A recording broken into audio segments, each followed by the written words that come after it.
हो, सारे दोषों का परिहार इस महानैवेद्य के अर्पण से हो जाता है। इसकी विधि है, भूमि को, स्थल को अत्यंत पवित्र करके, गाय के गोबर से लीप करके और चूल्हा चेता करके, अच्छा हो कि यज्ञीय अग्नि मिल जाए, यज्ञ की अग्नि मिल जाए तो अच्छा है।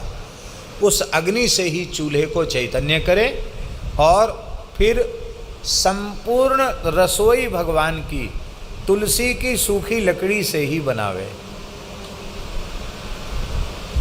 संपूर्ण रसोई तुलसी की लकड़ी से बनावे, बड़ी पवित्रता से। अब बनाने के बाद फिर ठाकुर जी को भोग अर्पित करें, नैवेद्य अर्पित करने के बाद फिर ठाकुर जी को भोग अर्पित करें, नैवेद्य अर्पित करें, और फिर भगवान को प्रेम से जिमावे, तो 1 सहस्त्र वर्ष के लिए भगवान की तृप्ति हो जाती है।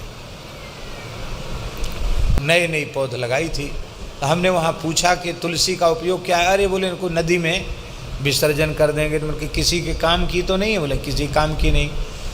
तो हमने कहा हम उपयोग कर सकते हैं। बोले हाँ करो।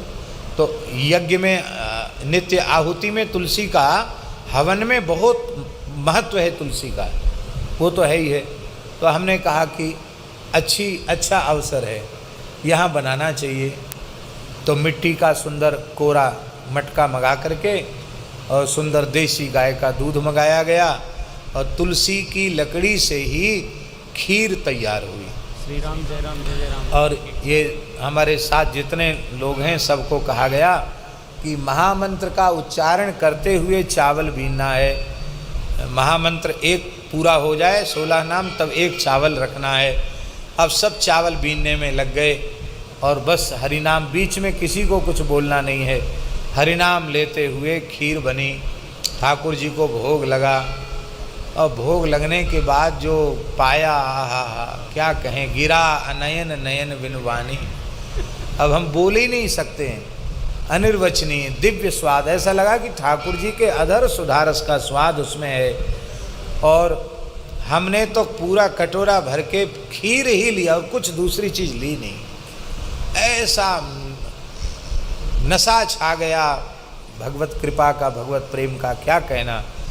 आप लोग चाहें तो भगवान को इस प्रकार से बड़ी पवित्रता से नैवेद्य भी अर्पित कर सकते हैं। श्रीमन महाप्रभु जी ने विष्णु प्रिया जी को जो उपदेश किया है उसमें भी एक एक चावल का कण और उसी से नैवेद्य तैयार करके ठाकुर जी को भोग धराने की बात कही है। उनके चरित्र में और लीला में भी देखने को प्राप्त होता है। बोलो भक्तवत्सल भगवान की जय। स्पृष्टा बपुष्पावनी रोगाणाम अभिवंदिता निरसनी। जो तुलसी को नित्य प्रणाम करते हैं, साष्टांग प्रणाम करते हैं। माताओं को पंचांग प्रणाम और पुरुषों को साष्टांग प्रणाम करना चाहिए। श्रद्धापूर्वक तुलसी को जो प्रणाम करते हैं उनके शरीर में कभी भयंकर रोग उत्पन्न नहीं होते हैं। सिक्तांत कत्रासनी, जो तुलसी में नित्य श्रद्धापूर्वक जल सींचते हैं तो यमराज को भय हो जाता है। यमराज कहते हैं चित्रगुप्त, कहाँ हजूर, हाँ सरकार। बोले इसका खाता फाड़ के फेंक दो। क्यों? अरे बोले बड़ा पापी आदमी है, कई जन्मों का पापी है। आप कहते खाता फाड़, हाँ खाता फाड़ के फेंको इसका। क्यों? बोले अब इसने तुलसी की भक्ति आरंभ कर दी है, अब ये तुलसी जी में रोज़ जल चढ़ाता है। जो तुलसी जी में रोज़ जल चढ़ाता उसको जमलोक नहीं जाना पड़ता। तो सिक्तांत कत्रासनी। और जिसने तुलसी का पौधा लगा दिया मानो उसने अपने हृदय में भक्ति का बीज बो दिया, भक्ति का पौधा लगा दिया है। और जो भगवान के प्रत्याशक्ति विधायिनी भगवत कृष्णस्य संरोपिता न्यस्ता तच्चरणे विमुक्ति फलदा तस्यै तुलस्यै नमः। और जो भगवान के चरणों में तुलसी अर्पित कर देता है तो विमुक्ति फलदा, वो संसार चक्र से छूट जाता है।